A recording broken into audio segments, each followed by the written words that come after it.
Hey, good afternoon. Scott Luton, Greg White with you here on Supply Chain Now. Sorry, I was busy dancing in my home studio to that new music, Greg. Right. That's pretty cool. I love the timer. I hear somebody laid claim to that timer. Next, someone's going to lay claim to the sundial, and we won't be able to use that either. Nice. How sad of a business do you have if you have to lay claim to a timer? Well, hey, different strokes, different folks. But Right.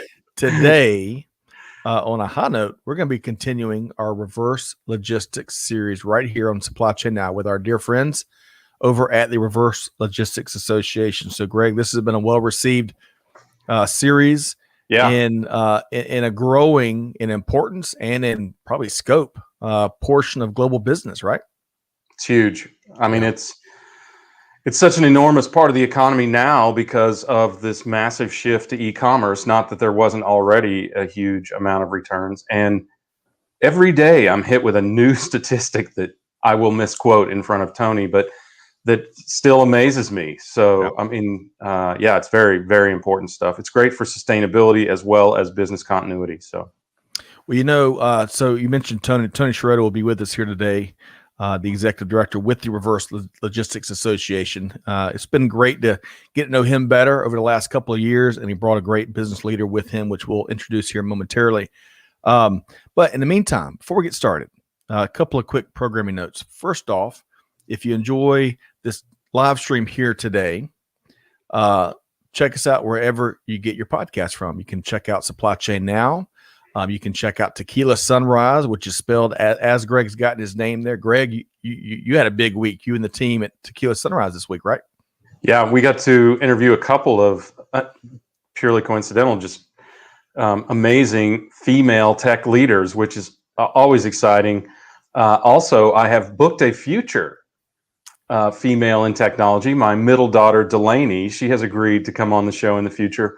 One of the best salespeople in tech that you will ever meet. So I've managed to talk her into coming on the show. So I think that's going to be exciting as well. But yeah, Dr. Sally Eves and her Tech for Good initiative, and Don Salvucci Favier, who is the CEO and Chief Product Officer of Greenscreens.ai. So impressive discussions. If you get a chance, go to, obviously, wherever you get your podcasts, or YouTube, the Tequila Sunrise YouTube channel. Listen up. Listen up. That's right. All right. So let's share a couple of opportunities with everybody on the front end. We're going to talk about one of these deeper after we bring our guests on. So March 3rd, we got a really neat event coming up. Reverse Logistics and Six River Systems are facilitating not only this panel session, which I'm pleased to be part of, but there's going to be networking. They were sending out some really cool adult beverage mix kits. If you signed up by yesterday, hopefully, Greg, you signed up because you're not getting. I did not. I don't drink. And we're getting a site visit of Project Vert, which has been an organization on the move. So all of that, of course, you see the panelists there, including our friend Tom Marr from Dell. If you remember interviewing Tom in Vegas way back when, Greg. Yeah. I remember learning how to pronounce his name. Right. Well, so make sure you join up. You register for the event. Registration is still open March 3rd. I think it starts at 4 p.m. and we've got the link in the show notes. March 23rd, we've got a great upcoming webinar with our friends at SAP. Like we talked about yesterday, Industry 4.0 has been here. It's been here for years. Mike Lackey and Tobias Hofmeister with Mike's with SAP, Tobias is with MHP Americas. They're gonna share some creative applications that are really moving the needle across industry with a big focus on manufacturing, as you might expect. March 23rd, and finally, go ahead. MHP associated with a major sports car manufacturer. So exciting stuff there. It is, and I don't know who you're talking about, but I'm gonna follow your lead. What organization? Porsche. Yeah. Okay. Yeah. Are they? I don't even know who the major players are in automotive racing these days. Well, Porsche always. In fact, Porsche has effectively their own sort of league. And so, there's so much amateur racing that has been going on. Talk about social distancing. Your whole goal is to get away from the crowd. But yeah, Porsche is big, of course. Ferrari, McLaren, a number, McLaren. Jaguar, even. I mean, a number of organizations, BMW. It just depends. There's so many classes of racing now. It's unbelievable. Well, I've always been lost, but Carroll Shelby's got some great documentaries on Netflix and others. So if you're looking for some weekend viewing, that's really cool related to racing. All right, one final. I'm gonna surprise Greg and maybe even Tony with this here. So we met Tevin Taylor about a year ago and some change at the big RLA event in Vegas, and we look forward to getting back in person, as you were just alluding to. Today, 1 year ago, FedEx named its first African-American CEO, Ramona Hood.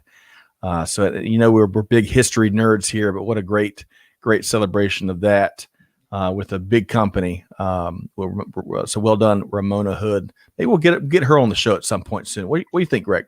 Yeah, absolutely. We need to. Look, the culture of FedEx is really, really impressive. Just a quick analogy here. So a good friend of the show, Tom Valentine, if you've ever seen one of our ridiculous outtakes from Modex, Tom, he helps a lot of philanthropic organizations to move freight and that sort of thing. Got in a bind over the weekend. One of the major carriers pulled out.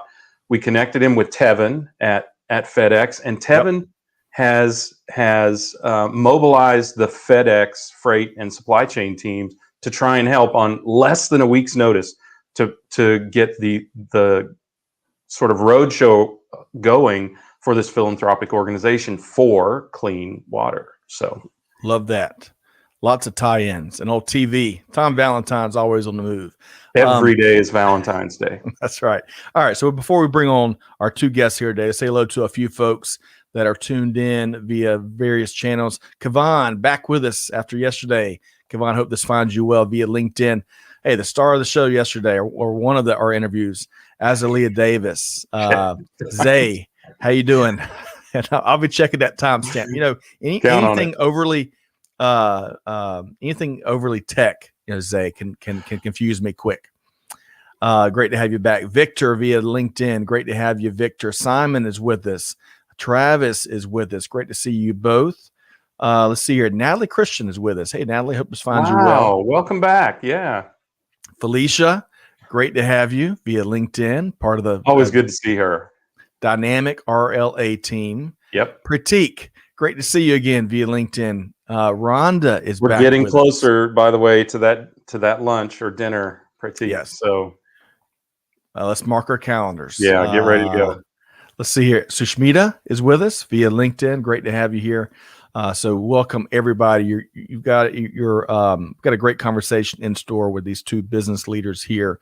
And as Greg, right before we bring them on, it dawns on me that I did not confirm how to pronounce Curtis's last name, but we're gonna, as we bring him on, we'll double check, make sure I get it right. So let's bring in our two featured guests, Curtis Greve, Vice President for Liquidation and Remarketing with Inmar Intelligence, and Tony Sciarrotta, the Executive Director with the Reverse Logistics Association. Good afternoon, gentlemen. How'd we do, Curtis? Oh, you nailed it. Perfect. All right. Good way to go, Scott Luton. I never hear that, Curtis.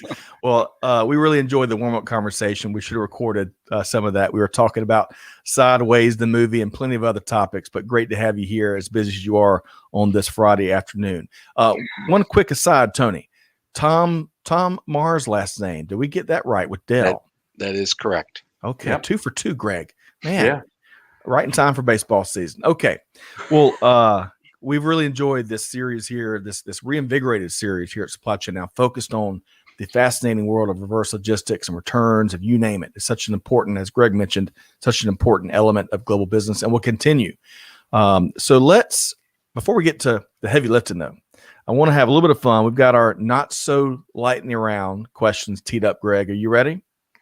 I am. So let's start with our new friend, Curtis Greve, with Inmar. So Curtis, what's a recent favorite read of yours, or one of your go-tos for good information and news? I'd have Measure What Matters by John Doerr. That's a great one. I mean, we're living in a world where it's all about data-driven decisions, and that's pretty critical, particularly in our business. That's a critical component.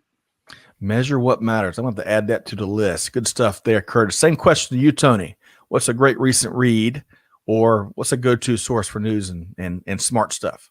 On the read side, I tend to do escapism. So I'm reading the Kurt Wallander detective series. He's a Swedish detective, and it's a great series. Been reading it for a while, and he's portrayed by Kenneth Branagh on an Amazon series that's available. I need escapism because the emails flow kind of slows down on the business reading ability, although the smart briefs from NRF and CSCMP are always worthwhile going through. It's a nice brief summary, a way to kind of catch up quick. Agreed. Yeah. And I see you've got your second cousin hanging on the wall right over your left shoulder. How about that? We love our family pictures. Hey, to our community, drop in the comments what you're reading. Azalea, who's with us earlier, she's reading 3 books at once. And as she shared with me yesterday, something for her brain, something for her heart, and something for laughs. I love that approach. So you drop those books in the comments. Next question, Curtis. So what, we've all picked up plenty of habits, good, bad, and indifferent, during the pandemic. What has been one habit you've picked up over the last, say, 18 months that you're really glad you did, Curtis? Honestly, I've actually gotten on a routine where I get 7 to 8 hours of sleep a night. Now, maybe because we're all working from home, but it's I've gotten spoiled, before, because you go, you work, spend time with the family, read emails at night. Before you know it, it's midnight. Then you get up at 6, and kind of gotten on a regular thing, So it's that's probably about the biggest thing. From a work standpoint, we've all adjusted to the home-based business, and that's a little spoiling too, because now I can just go down and get my own coffee and all that sort of stuff. So that's pretty nice. Yeah, there is something comforting about your own coffee. Yes. Really your own coffee, right? That's right. Yeah, certainly some trade-offs. And we were talking, I think yesterday, I missed my morning commute really early in the morning, where I beat most of traffic coming into town, all some of the problems I work through in my head, but be able to take your kid to school almost every day is a wonderful trade-off there. So thanks for sharing, Curtis. All right. So Tony, what's been one habit you've picked up here in the pandemic that you're glad you have? Actually, I'm old school, and I picked up the habit of making more phone calls to people. I have not been a texter. I do it out of force because my son, it's the only way to communicate. But it's so nice to get on the phone and talk to people that, friends and colleagues, and something happens on a phone call that doesn't happen on text. There's a combustion there, that something triggers something, and it's fantastic. So it's family, friends, and business colleagues. I've been trying to fill my day with more like live calls rather than text and emails. It's a nice throwback period, and the last year it's been excellent for that. Well put. All right. Right before I turn over to Greg here, I want to recognize 2 folks here. So Mark Erickson's also part of that dynamic RLA team. He was with us yesterday in our leadership focused, had a wonderful live stream with Charles and Enrique. So great to have you back here today with us, Mark. And Rhonda, speaking of habits we picked up, Rhonda says, me too, prioritizing sleep, much like Curtis. It's been hard for some folks, she says, when working from home to step away and separate our time from work time and make our health a priority. So great points there from Rhonda. It's an ongoing challenge. Okay, Gregory, where are we going next, sir? Yeah, Scott, I've got a quick question for you. What's one habit you've picked up? We never ask Scott any questions, right? No. Nobody knows what he does, right? So what's one habit you've picked up that you're glad you have?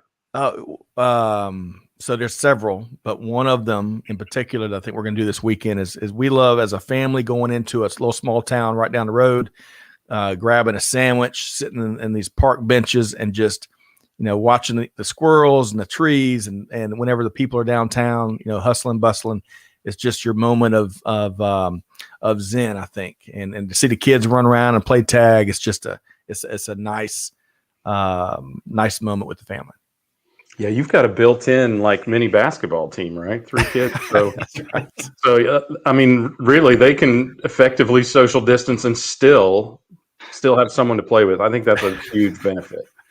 All right, as long as we're on threes, then let's try this. Let's talk about three topics. And Curtis, I'd love it if you could go first. Let's talk about 3 topics in reverse logistics. Because I talk to so many companies in the investment world and that sort of thing, I am hearing from so many companies that are getting started or growing in this incredible industry. What are things that you've been tracking the most in the last few months or 12 months, or what do you see happening? Well, I think one of the things is that with the growth in e-commerce, basically the whole landscape of the supply chain, including obviously reverse logistics, has changed. I mean, like we think of it, back when I first met Tony back in 1990 something. We used to talk about reverse logistics as, okay, when the stuff gets to the return center, then you got to sort it and return it to the vendor and disposition it. Well, that's still the case today, but now it's more about the post-purchase consumer returns pipeline. So what that's done is that's dramatically expanded the scope and the requirements that retailers and manufacturers have, where now it's not just about when it gets to the return center. It starts when the consumer decides, I want to return it.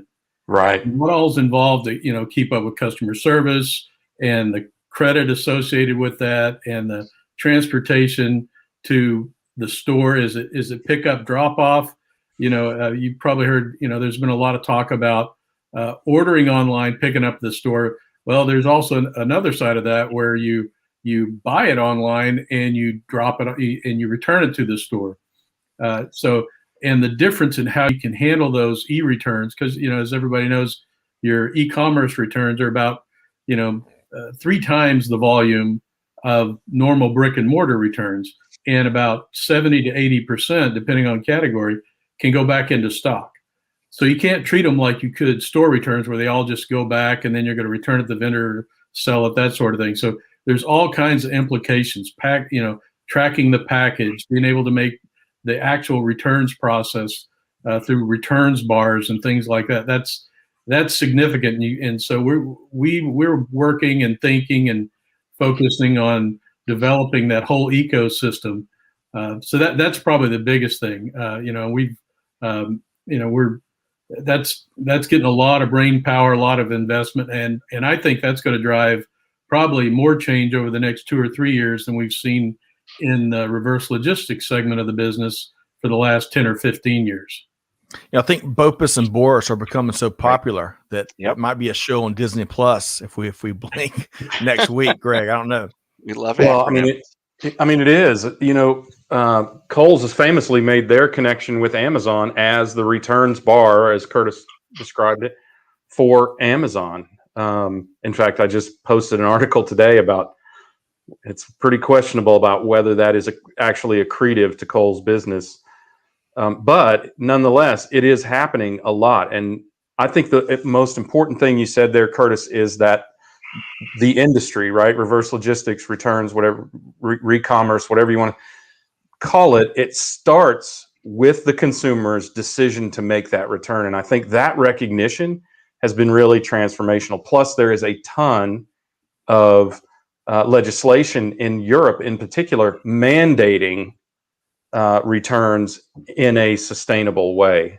So the industry has definitely expanded and changed over just probably the last year or so. I don't know, Tony, what jumps out at you? What are a couple things that you've seen? I mean, you see everything, so I'm really interested to see what you think. The things that are going on, and Curtis and others are actively involved with, is moving things faster. There's so much of it, it's got to be dealt with fast because there's truckloads behind there. So unfortunately, that's the biggest topic, is how can you move this stuff faster? And we've lost focus. And Curtis did allude to the fact that it does start when a customer return begins, but in my world and what I've learned over the years, it starts when you're going to sell the product. If you don't sell it right, it's going to come back and slam you. And so we don't talk enough about that. That's related to the measurement customer sat, right? Customer satisfaction, net promoter score. Those are out there. They're great tools, but they're not being used very well. So there's the speed. The other trend that's dangerous, as far as I'm concerned, is the retailers and with e-tailers are giving credit without taking the product back. Yeah. Now that's a financial decision, and I think it misses the brand decision. And that's another dangerous topic that's out there that needs to be paid attention to. And then the growth of the secondary market, though, has been wonderful. I mean, Curtis and others are helping to fill that secondary market. So we're creating great values for consumers in different marketplaces and different demographics. People who couldn't buy computers before now get to buy refurbished computers at a great deal. People who couldn't buy name brand clothing can now find some of it in these secondary outlets. So there's some great things happening. So those are the three off the top of my head, Greg, I'd throw at you. Yeah, that all excellent points, because part of returns is there's an underlying, I don't know if you want to call it, but sort of a fraud potential there whenever you have returns, right? Yeah. And imagine someone just buying the goods with no intention of ever returning them and just say they need to return them, knowing the policy of a particular retailer or brand or whatever, right? Well, when you think about it, one of the big opportunities, watch outs that everybody in the retail world needs to be concerned about is just the brand protection, because it's not just around the people that get, we don't require the returns, but there's, if you go back to the 90s, believe it or not, that's why I have this gray hair. Probably about 25% of what got returned was liquidated. The rest of it went back to the vendor. Well, those manufacturers moved offshore. Today, it's like 60% of what gets returned ultimately gets liquidated on the secondary market. And to like Tony was saying, the secondary market has grown to be over 3% of U.S. GDP. The big challenge is, how does a retailer or manufacturer protect their brands and not compete with their primary stream of commerce? So it's a complex business that can have a lot more impact than, well, I only have an 8% return rate. Well, if you don't handle that 8% return rate correctly, you're going to lose a lot of money, first of all, and you're going to start impacting your, if you go on eBay and search any kind of manufacturer, UPC, you will see 70,000 different people, literally 70,000 different items for that manufacturer retail being sold on eBay. There's a certain amount of that's going to go on by, John Q. Public anyway. You don't want to take that extra 8% and allow that to go. So brand protection and security and complexity, those are the big watch outs everybody's got to be concerned with. So and brand protection is taken on a whole nother context when we saw piles of burning LVMH goods rather than those goods being distributed into re-commerce, right? It's a double-edged sword.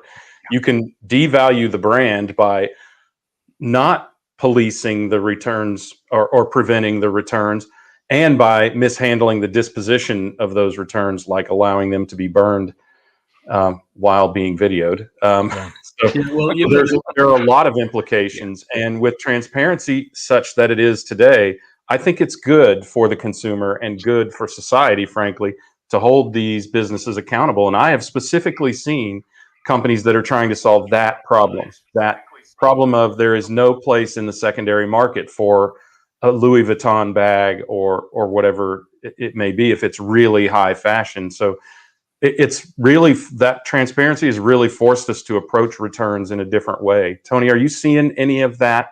I know that's more prominent in Europe, but are you seeing more of those types of concerns with any of your members? Well, the concerns on the brand, I don't think electronics manufacturers tend to burn things. It is that clothing industry, the Burberry and the Louis Vuitton world, and that's unfortunate. But I think what we're seeing in the United States is, ahead of that, there's websites being created for previously owned luxury goods, and that includes apparel.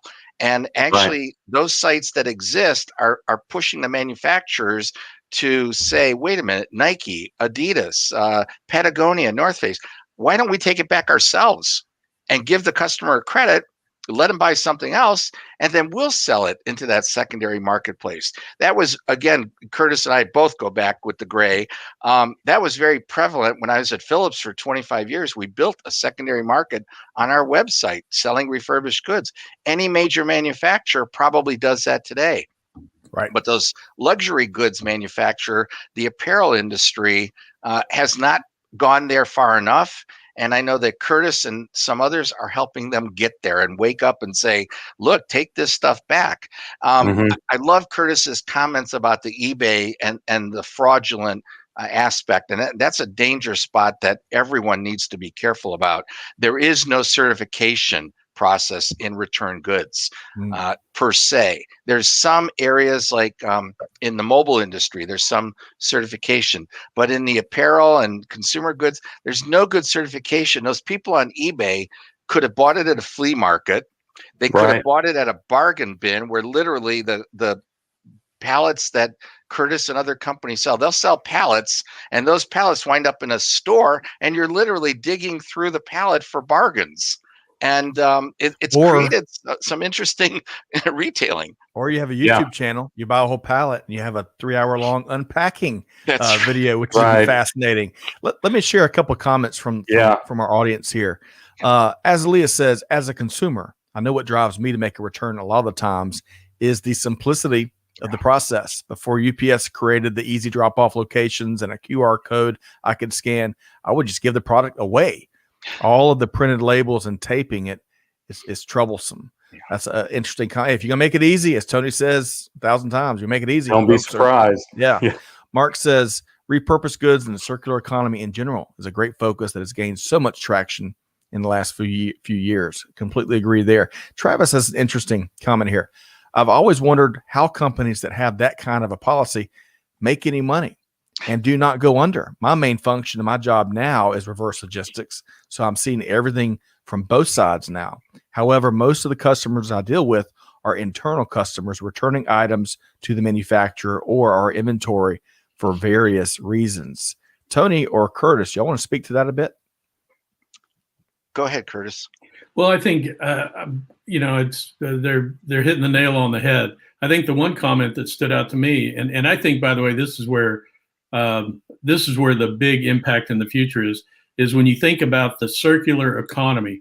So today, if you look at it, when something comes back and get returned to the vendor, sold on the secondary market, returned to stock, donated, and for e-commerce, about 70% of that could go back into stock if you've got the systems and processes to pull it off.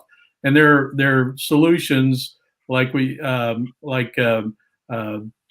reverse to forward. You get the returns back, fill the order out.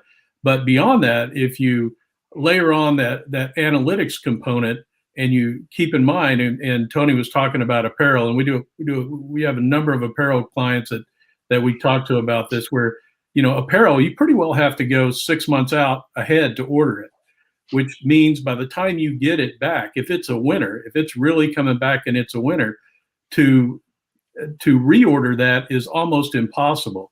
However, if you've got the systems and the analytics where you can identify what's coming back and feed that into the forward supply chain, now you can start factoring that in when you're determining your actual demand and your upstream ordering.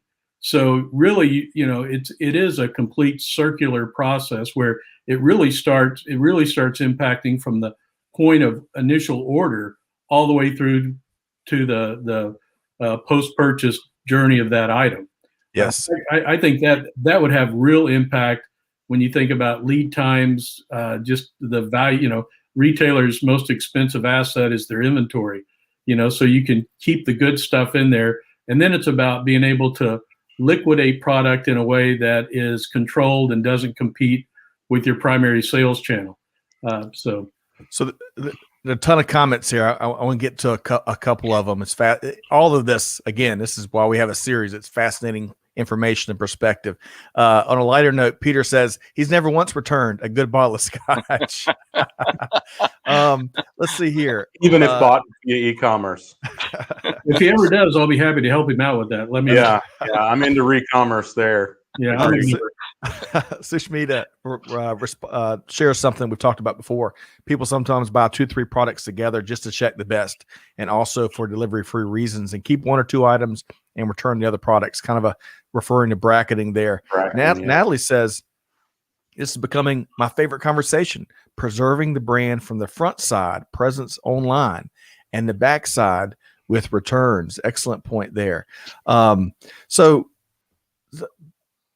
It's so interesting to see these retail policies and just from a sheer business standpoint morph and evolve as different pressures are put on the industry from investors, consumers, and employees, right?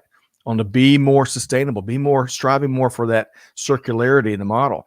And then, as if it's not challenging enough, by the way, consumers are wanting to buy stuff differently. It is almost a perfect storm to try to navigate through. This is why we love having thought leaders that have been there and done that in so many ways.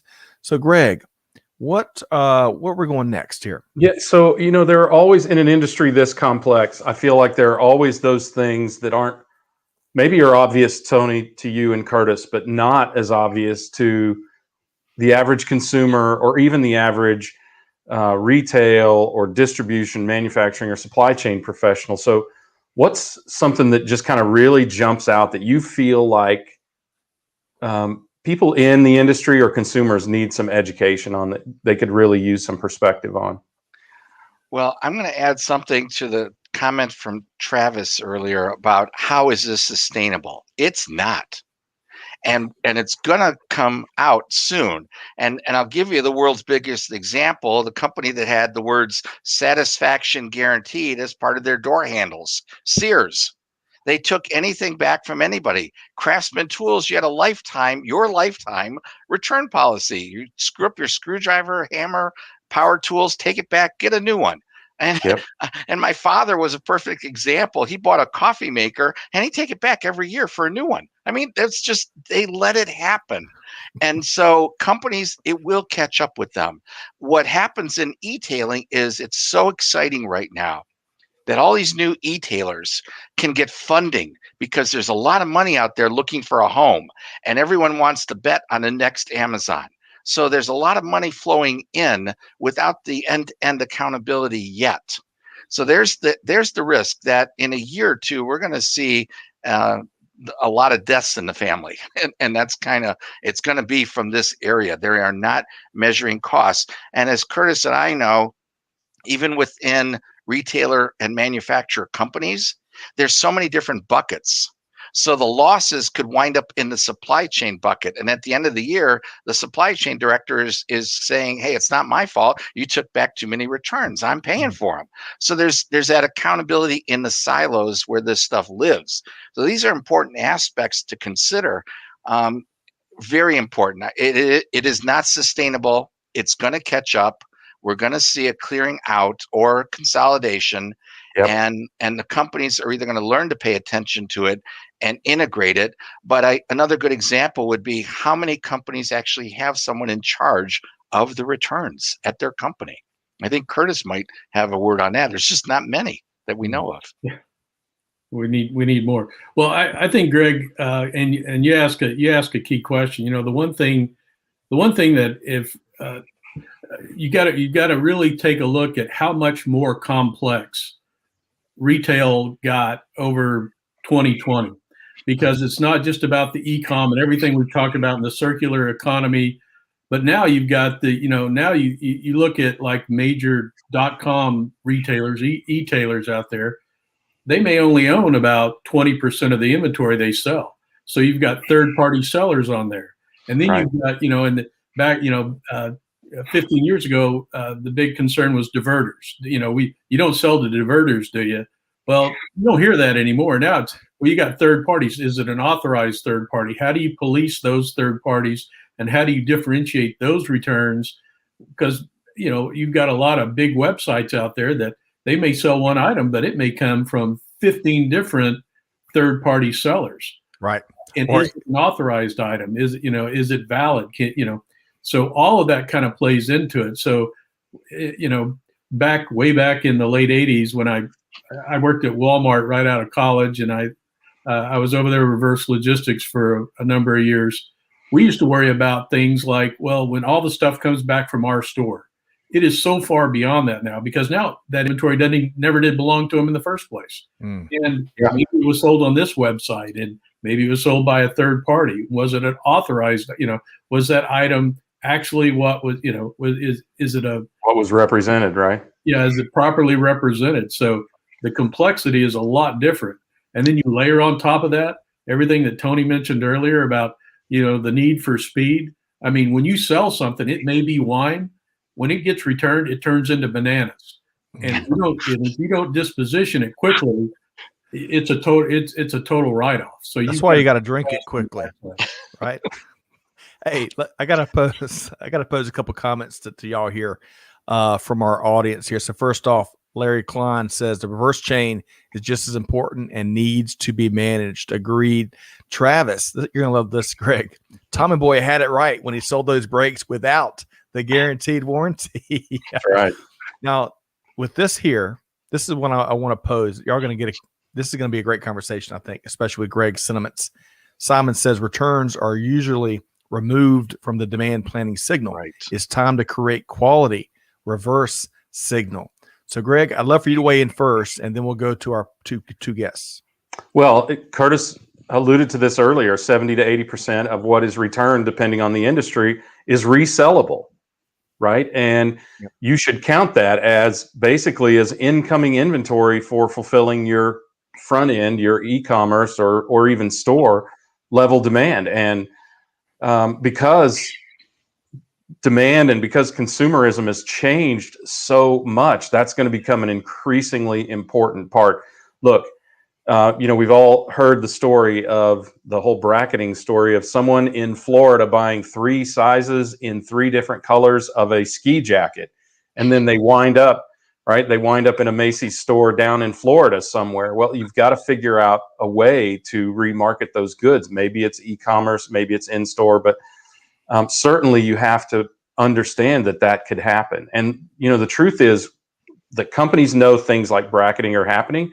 They can predict the likelihood that something is coming back as soon as that purchase is made. So there's a lot of foresight there, and I think people need to take advantage of that. That's a great insight.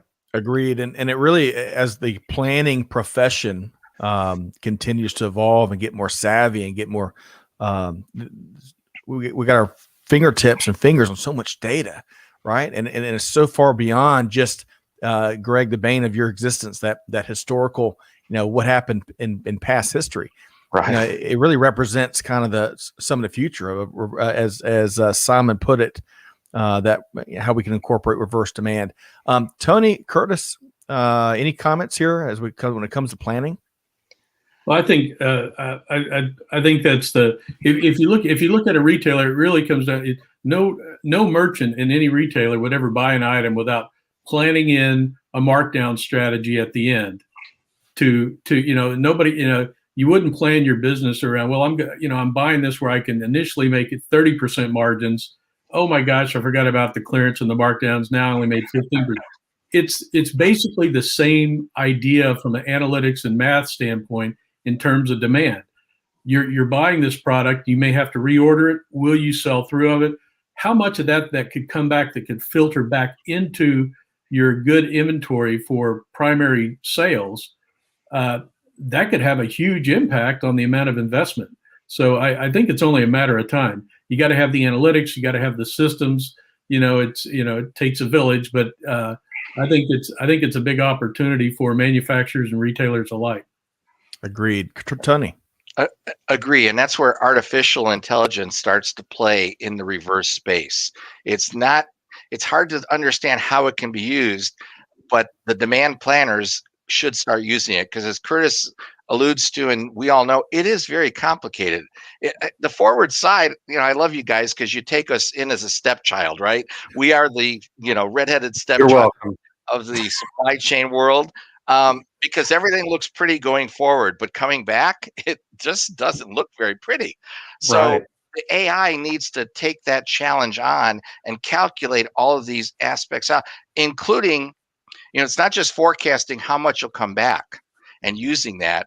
Then you have to take into account how much will come back in the wrong place, damage potentially. Sure.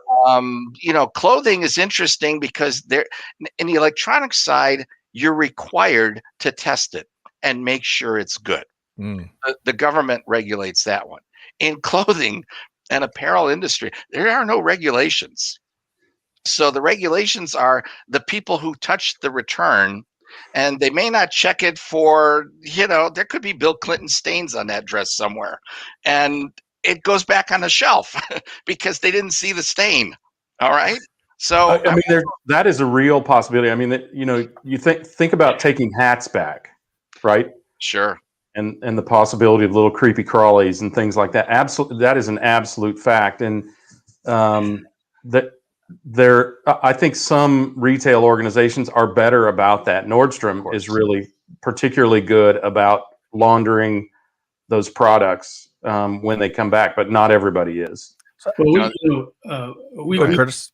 I'm sorry. We do a lot of apparel, and there's you like kind of Tony alluded to. There's kind of the old school way. We're going to get it back, and we're just going to sort it by men's, women's, children's, and all that. But there's a lot of e-tailers out there where you get decision trees where you can inspect it, because again, this is something where it's much more complex than you think, because it's just because of the cost versus the relative value.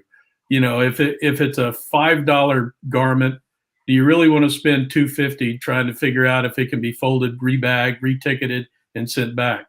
And by the way, it changes because now it's spring and it's not winter, so it's got to be flexible. But I think it is a big opportunity. There's clearly there's solutions out there, but like Tony said, there's no regulations out there. Right. The P&L. If you do it right, you can make more money. If you don't do it right, your margins are going to suffer. So I want to take an informal poll as we start to wind the interview down. So in 2020, I returned exactly one product online. Unfortunately, I'm off to a worse start in 2021 as I've already sent 2 things back. To our community, how many, roughly, and then we're not going to point fingers. I'm just kind of curious. Drop a number, a rough number of how many returns you sent back, especially e-commerce. Focus on e-commerce, of course, for 2020. I kind of want to take a pulse if folks will play along. Greg, as we start to wrap with Tony and Curtis, and Tony, we want to touch on that March 3rd event before we do. But this is it's fascinating. And I want to pose this question here from Natalie and Curtis and Tony in particular. I'd love for y'all to weigh in here. And I want to see those numbers in the comments. Come on, y'all don't let me down. Natalie says, we're starting the conversation on sampling to address the bracketing concept. I guess Natalie is at their organization.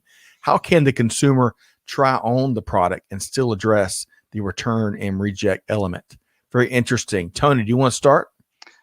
Well, we've had some fun about the software over the years that, you take a picture of yourself and in front of a green screen and they can outfit you correctly, maybe. The reality is this is where AI again plays. AI can tell, Natalie, you bought this blouse in a size 6 and 7 and 8 before, and you returned 6 and 8. So this manufacturer, maybe size 7 will work best for you. And that's still challenging, but that's an opportunity that's out there. Track the history. And then I wish we could lobby Washington, the apparel industry. If it's going to be a size 8, make it a size 8 for every garment by every manufacturer. Make it the same. But that's another issue that regarding standards. But again, the history is a key. You can track the history of the consumer and say, this didn't work for you before. That shoe size, you returned it from Johnson & Johnson. In a nice way, you can say that, as opposed to some of the not nice ways, I guess. So that's one opportunity that's out there of not trying on is impossible. We talked about the social media impact of if they show you the article of clothing on a model it's more likely you'll return it because you just don't look that good. So there's that when you put it on. Sorry, you just don't look. Really? So they stopped. The best practice is don't use a model. The other best practice is don't just show black and tell them it's in green and red. Show every color as accurately as possible, and that helps. But the trying on aspect is, and that's been a challenge even at retail. The brick and mortar haven't allowed a lot of trying on of things lately too. So there's got to be some other areas of opportunity there, and maybe Curtis can add to that. Yeah, Curtis, any additional comments? Yeah, not to be a contrarian. I think you see a lot of that today. Obviously, Zappos is world renowned for buy and return. But I think you see a lot of this with the Amazon clothing lines and some of the things that Walmart's doing. Frankly, I think retailers, e-tailers are happy to send as many sizes as you want. And if you return it, then you've got to have the processes to do the inspection and possibly cleaning, depending on the item, get it back into that's the part that's missing. Without, keep in mind, we had 30,000 storefronts closed in the United States last year. A lot of those were clothing stores. All right. People have no choice but to buy online, try it on. If it doesn't fit, return it. And the steps up to the plate will be just like when Walmart said, we'll take back any, all your returns, satisfaction guaranteed. They broke out and then everybody caught up. And I think it's going to be the same way here. So now that being said, you've got, there was a time where we actually talked about having an all factory engineer in my past life. I don't want my friends at Inmar to think that's been recent, but what happens if it's stained? What if it smells? What if it smells like smoke? And you've got to figure all that out. That's doable. That stuff's already there. But I do think that that whole concept, customer satisfaction is always going to be forefront. Yeah. So then it's about minimizing the impact of the supply chain to get 3 or more products where maybe you only needed 1, or provide better upfront sales information like this, as you see on some websites today, this tends to run small. Here's the measurements, more and more intuitive guides. There's a lot of young, smart folks out there with heuristic degrees. That's all about trying to make things intuitive so they can go in there and help design these websites and things like that. But that being said, I can't think of anything more frightening than me standing in front of a green screen and taking a picture of myself before I try on. Hey, it's around the corner. I be myself, right? I sure don't want anyone else to. But we need to ask Curtis, in the return facilities where the clothing goes through, do you have those magic lights from CSI that you wave over and you can see the blood stains? And I just want to know if you got giant ones of those being used. Every article of clothing passes through and it looks safe. I tell you 2 things. One, we are the largest processor of apparel, return apparel in America, and everything after that, which is the second thing, it's confidential. So I'm not going to say if we do or not. All right. Wow. So, hey, quick, as we move right along, we start to wind things down. We want to make sure folks can connect with both Curtis and Tony. But we challenged folks in the comments in our community to weigh in with how many returns. And I'm gonna zoom through these really quick. Rhonda says about 5. Mark says plead the 5th. Charles says about 5. Matthew says about 9. Sadanan says none.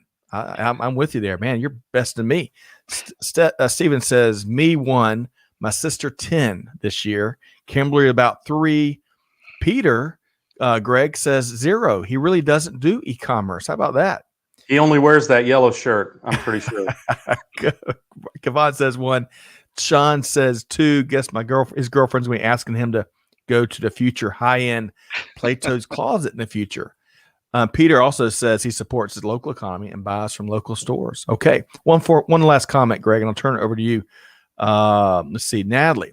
I think Natalie and I kind of are reading from the same book here. Not many returns. I deal with what I choose, and that's kind of what we do around here in our family.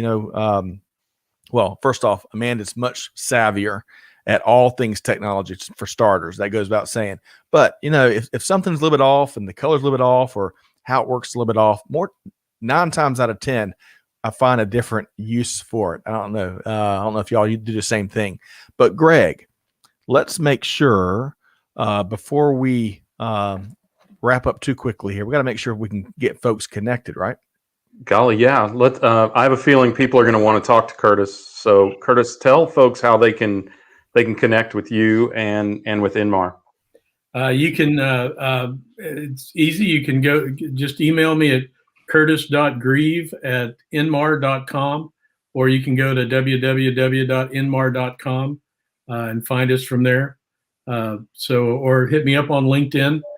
Be happy to talk to you and help you out any way I can. Excellent. In particular, Travis Kent, you may be hearing from him. He had a couple of questions around technology platforms, it looks like, and inventory and stock and stuff. So good stuff there. Okay. Gregory. How about Tony? I can't believe there's anybody that doesn't know how to get a hold of Tony, but if there isn't, it looks like we do have a few new faces here. Tony, how can folks reach out to you? Well, I'm simpler. You don't have to try to handle my last name. Just put Tony at rla.org. That's our website, also rla.org. But I'm sorry, I need to address the comment from Michael about you all reverse logistics Jedis have beards and those shiny glasses. I'm like, thank you very much. I feel so honored. We just don't have time to shave anymore. That's really part of it. I'm just trying to hide my chin. I got too many chins.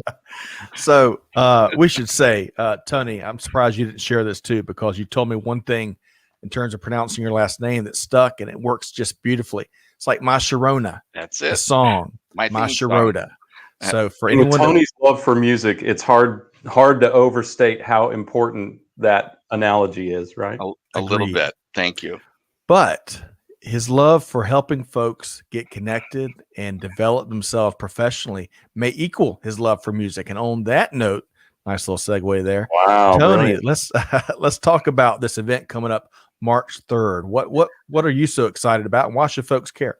I'm excited about the cocktail kit. I wish I could show you. I just got a photograph of the cocktail courier that arrived at my house with a couple of, looks like, baby gin and tonic bottles and vodka bottles and an orange. So that's on the way to anyone who's registered, and it is free to join the RLA. I didn't clearly say that. It is free to join the community. And in our community, we put on events like this from industry thought leaders, from new innovations, new solutions. And next Wednesday at 4:00, we will have a presentation, as you alluded to, Scott.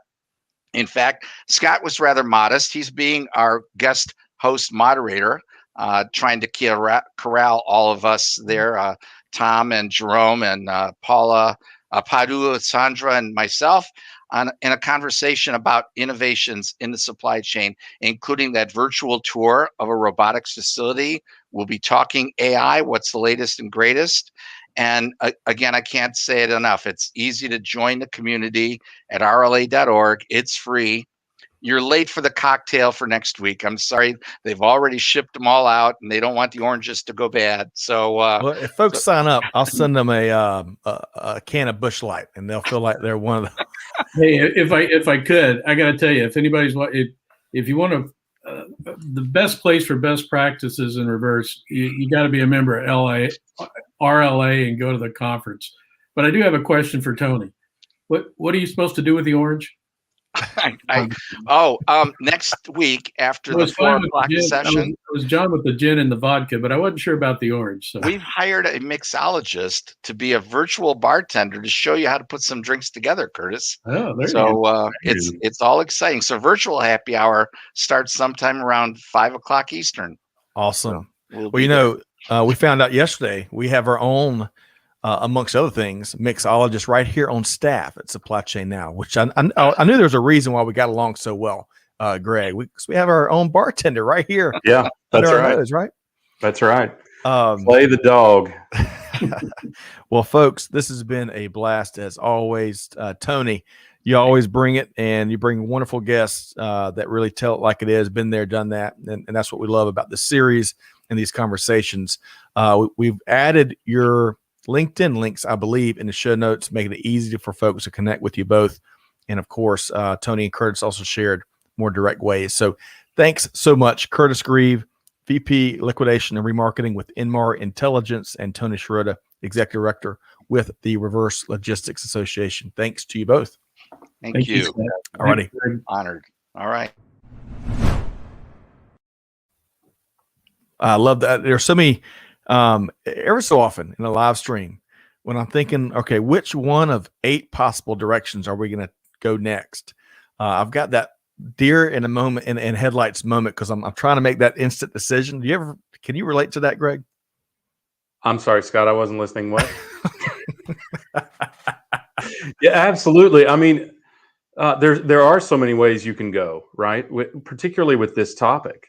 And it has become more complex in the last 12 months. So absolutely, I get it. Yep, definitely. Well, really appreciate all the great comments. This has been a full week of live streams. I think Tuesday was the only day that we did not have a live stream, and there's just that much to tackle across not just global supply chain, but global business. And it's been really a week full of learning. So Greg, as we wrap here, what has been one of your favorite portions of today's conversation? Just one thing.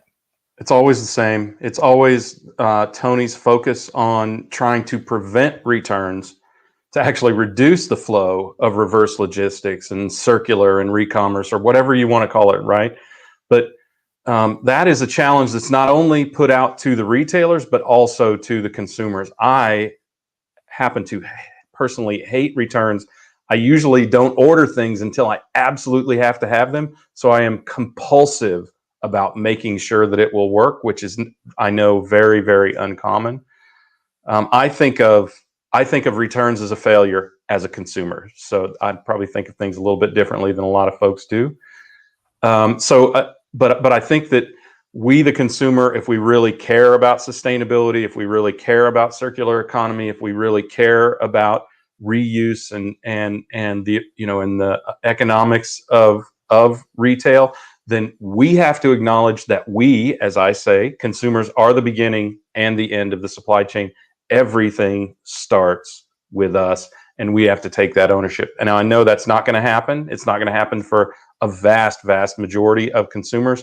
But if even just a few of us are just a little bit more diligent, take a little bit of that pain on the front end, rather than after the delivery has been made, I think that there's a huge opportunity for impact here. Look, I'm dealing with companies every day. This is the hottest space for investment in supply chain today, reverse, re-commerce. I see it every day, companies trying to preempt or trying to put goods back into commerce, as Curtis said, be they used or refurbed or whatever, but trying to put those goods back in. I just think that's an important part of what we need to do as consumers, is to help prevent that. I agreed. I think that's the most important thing as consumers, and all of us are, whether you're in supply chain or not. We've got to embrace that responsibility. And to your point, if just a handful of folks will embrace it and take that into their daily or weekly buying decisions, we could really move the needle. And while, to Curtis's point, we're still moving upstream and designing for CE and doing a better job there. There's lots of interesting reads about how some of the companies are leveraging all walks of life to get into those product development discussions. That's really cool for a variety of reasons. But man, we own it, and we've got to act on that. So the power is in our hands in many ways. So Greg, that's an excellent key takeaway, and really appreciate all the comments here. Peter, thanks so much. This is lots of kind stuff.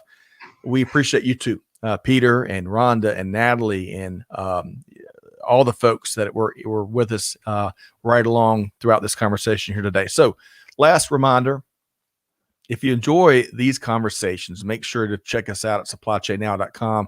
We're working hard to serve as the voice of supply chain.